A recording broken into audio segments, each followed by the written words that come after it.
Sonic the Hedgehog. Once it released in 1991, it was immediately a hit around the world. To rival the likes of Mario back then was completely unthought of, unparalleled, and Sonic did it. One of these main reasons is obviously the popularity of the character Sonic the Hedgehog, with his cool attitude, love for jelly dogs, and being blue, I guess. And with all of this popularity, you would of course expect eventually for the one, the only, fan creations. Fan art, fan media, and most importantly, fan games. Now of course this comes with the main three categories: the good, the bad, and the bloody hedgehog trying to kill all of his friends. Wait a minute, that's not what I'm supposed to say. If you didn't realize yet, I'm talking about the horror fan games. And all of this started with one blue bloody hedgehog named Sonic.exe. So I'm just gonna give a quick rundown on what that is for people who don't know. So this kid just kind of plays a haunted Sonic cartridge where Tails dies, Knuckles dies, my goat Eggman dies, and then there's a Teemo plushie of Sonic on the bed, and then the kid dies. And then somebody made a game about it, which a lot of people like Markiplier, Jacksepticeye, all the likes played. And then people kept on making more fan games about it because of how popular it was. It just changed the internet, obviously. And there are a lot of good Sonic games made from this, a lot of good Sonic.exe games. And I do really recommend you check out them in their free time if you want to. But today we're going to be talking about one specific one. One where someone said, what if we make this, but multiplayer? And thus, Sonic.exe The Disaster was born. A Sonic.exe game where you play as the EXEs or you play against them, running away from them. And as you noticed by the title, I'm not actually talking about the real one, because somebody again said, what if I make this, but 3D and in Roblox? So today I'm going to be doing my own guide on how this game works exactly, and what it's all about. I hope you enjoy. There are currently 13 playable characters, 2 EXEs, and 11 survivors, along with 8 maps selected in a certain order, although I do not know which one starts it, but let's begin.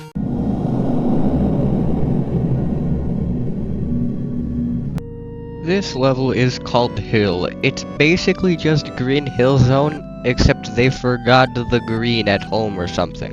And oh, I forgot to mention, the level slowly drowns you eventually, so yeah, look out for that.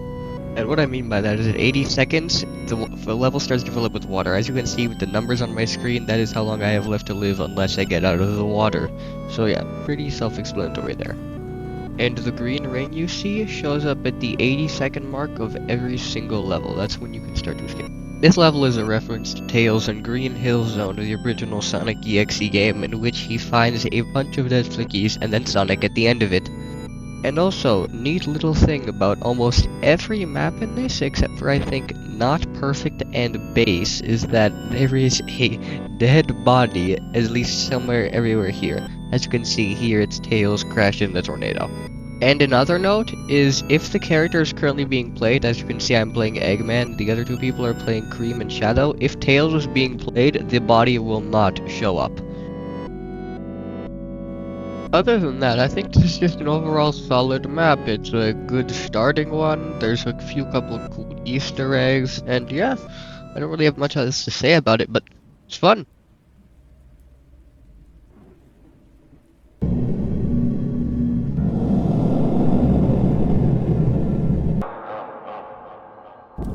This poorly named stage takes place on Angel Island, except it's on fire again. And you may ask why I say it's poorly named? Well, it's because it's called hide and seek, and in the original, it's literally just tag. Like, that's it. This map has a couple main places you stay at, for example, the place I'm currently at, and there's, as you can see, there's a bit of an under place under that. That's where a lot of people just hang out down there as well. Not good to get caught, but good to hide, and not good for running at all. And other than that, there is no dead body on this map, because it would have been Tails. if he was already not dead on the hill map. And also I'm playing him here. Other than that, this is just a pretty basic map, nothing really bad to say about it. It's just a decent all-around map, and it's a lot of open space actually. A lot of open space. Good for running.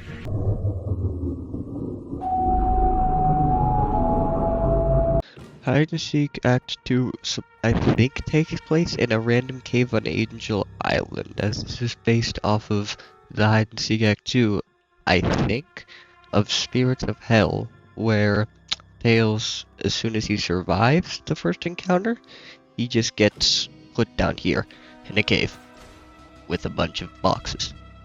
As you can see, the dead body here is actually Amy, because they can't reuse a character, obviously. And I'm using somebody else's footage because I don't have any footage of somebody not playing Amy on this map.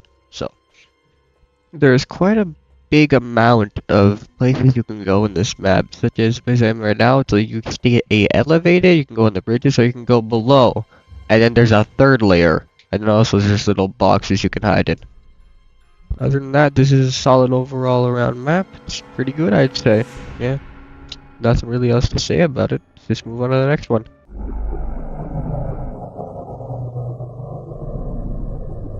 Alright, first things first, my god, Knuckles got absolutely owned.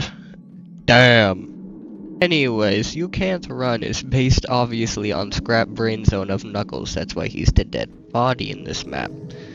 And it's a really big map, very metallic as you can see, and there are saw blades located around the map that I believe to do either 10 or 20 damage per hit, and they stun the EXEs, which is quite a cool gimmick. This map also uses doors instead of green rings, to get out, and the doors are green. I believe there are 2 of them, and they're on opposite sides of the map, so if you're on one side, you are completely screwed, basically. So you just basically have a 50-50 gamble.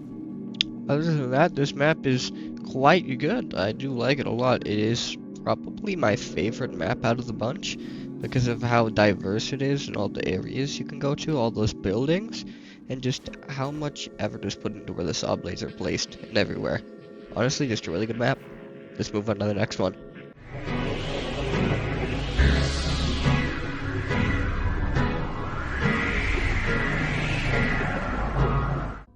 Base is the next map on the list, and if you couldn't tell yet, it's one of Eggman's bases. That's why there's all the badniks on the floor. Now, Base does actually have a dead body, and it's actually Metal Sonic. So, I couldn't find it because I'm pretty sure it's actually just Metal Sonic's head on the floor surrounded by oil. So I don't think it looks any more different than any of the badniks, really. That's why I couldn't find it. Now, this map actually has a lot of corners and you can play around, lots of springs, and as long as you stick together with other people, unlike what I'm doing here, it'll be good. The visuals on this map are actually really nice as well, as you can see with all the Eggman things. It just adds this whole actual Eggman base to it that's been invaded. Other than that, this is just actually a really solid map and I do enjoy it. Let's just move on to the next one.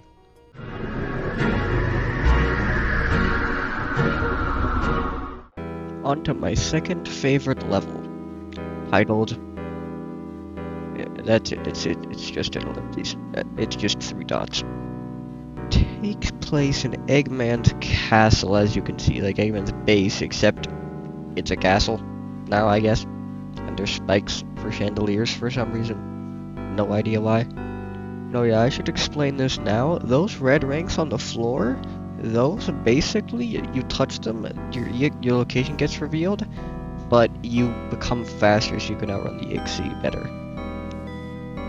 The dead one here is obviously Eggman. Rest in pepperonis, my guy. He did not deserve that amount of disrespect on him, honestly. And this map usually only has 2 places you usually go by. These 4 places, like these all pillars, you can stay there and then alternate between those the entire time. Or there's a bridge around the edge of the map, and you can stay there with a bunch of people and jump over from side to side. Oh yeah, this is the red ring I was talking about. As you can see, it distorts your vision, it's taking away my health, but I am running faster and can now outspeed Sonic to run away from him. Anyways, that's about it for this map, but yeah, it's an overall really solid map, and I do quite like it. Just the atmosphere and everything, and especially the weird spiky chandeliers. Pretty cool.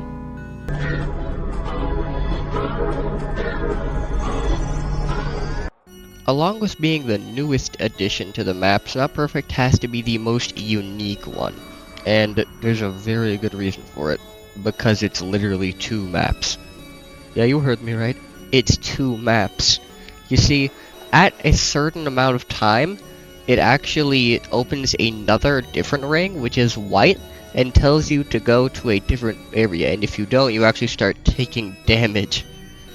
And the main thing about this is the fact that the actual scenery changes drastically.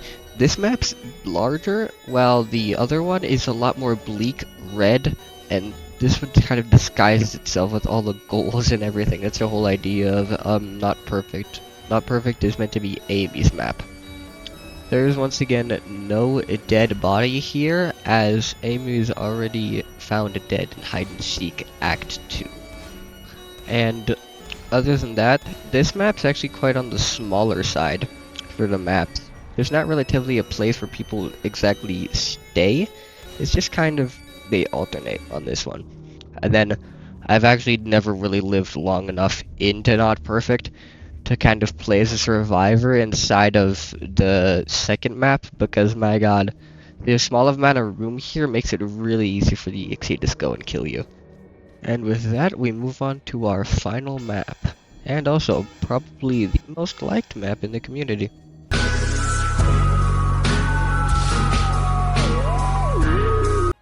Kindandfair is by far the largest map in this game, and it also kind of feels like the McDonald's play place for 2 whole reasons. 1. If I wander too far, it feels like I am lost in the eternal darkness of the ball pit. And number 2, I feels like there is a psychopath hiding trying to kill me. And in this case, there is. Anyway, Kindandfair's whole gimmick is that around like every, I think, 40 seconds, the lights turn off. And you have to go find a power box lit up by green little blurs around the map and turn them back on. And during this time, you cannot see anybody else's health, you cannot see who is down, and it is just generally creepier. Other than that, this map has actually 2 main dead bodies, one of which is on my right, you can see a spike thing, and Cream is located dead there inside of the spikes, which is quite gruesome, if I do say so myself. And then down here is the corpse of Vendela, Cream's mother. Anyways, that's it for this video. Part 2 will be coming out shortly, as I just have to finish editing that and everything, because it was taking way too long. Sorry about that. But yeah, expect to see that next couple days, or maybe next week or so, rather. Anyways, thank you for watching, and yeah, have a good day.